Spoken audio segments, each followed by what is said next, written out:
Hi guys, welcome to our channel Metals Our Life, MOL.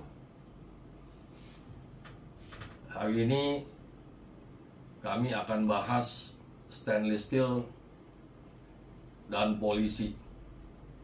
Judulnya kedengarannya lucu ya, tapi ini kejadian sungguh-sungguh terjadi ya. Kejadian ini sebenarnya bukan di toko kami di Lende Teves, Taman Sari, tapi terjadi terhadap tetangga kami. Nah, kebetulan materialnya kami yang supply. Jadi kejadian ini terjadi sebelum pandemi. Kalau tidak salah sekitar tahun 2019. Jadi ada pembeli komplain ke penjual itu mengatakan bahwa material itu tidak benar, palsu. Nah, kebenaran pengujian dari material stainless steel 410 ini menggunakan X-ray gun. Karena X-ray gun itu tidak bisa menentukan kadar karbon, sehingga hasilnya keluar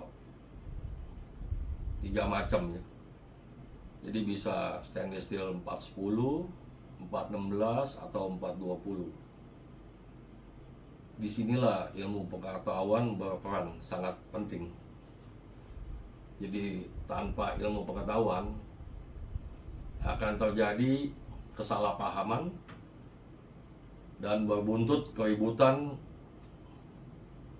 yang berujung laporan di kantor polisi Polsek Taman Sari. Maka itu ilmu pengetahuan sangat penting untuk menghindari hal-hal seperti ini. Kedua, X-ray gun gini, alat ini tidak bisa menentukan kontaminasi, kadar kontaminasi seperti di stainless steel 410 itu atau 420 ada kontaminasi seperti nikel, molybdenum, vanadium. Jadi intinya alat ini bukan manusia. Jadi tidak bisa mendeteksi. Jadi waktu kita cek dengan alat ini, keluar dari awalnya misalnya 410 atau 420 atau 416. Tapi setelah 1-2 detik menghilang. Karena mereka tidak bisa menentukan atau mengetahui bahwa ada kontaminasi. Jadi intinya alat ini diprogram sesuai material standar seperti robot. Jadi kalau ada kontaminasi, mereka langsung menolak dan tidak keluar lagi standar itu. Nah, inilah yang kita bahas untuk menghindari hal-hal seperti ini yang sebenarnya tidak perlu terjadi. Terima kasih.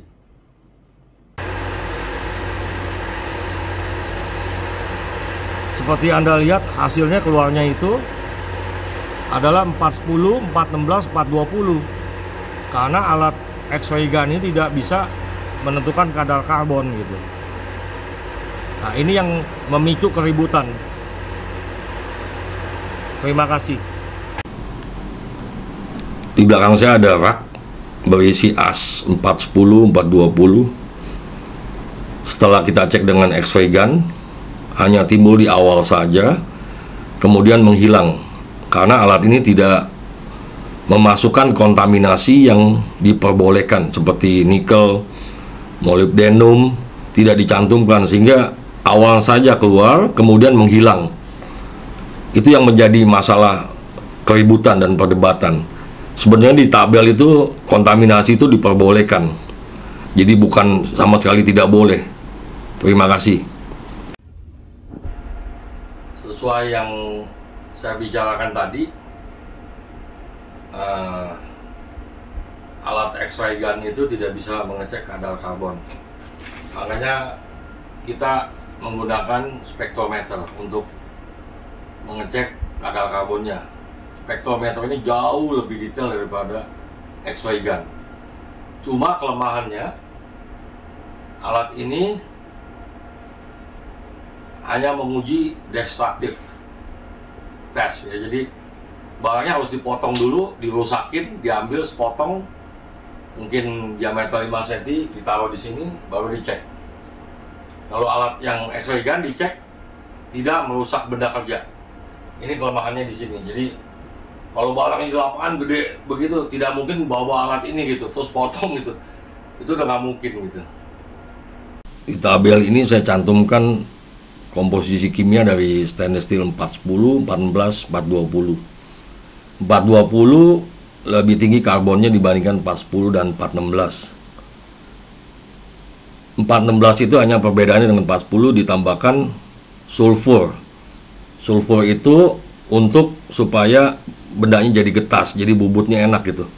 Jadi kalau dibubut itu chipnya itu tidak melintir-melintir, memanjang sehingga mengganggu operator mesin atau yang otomatis.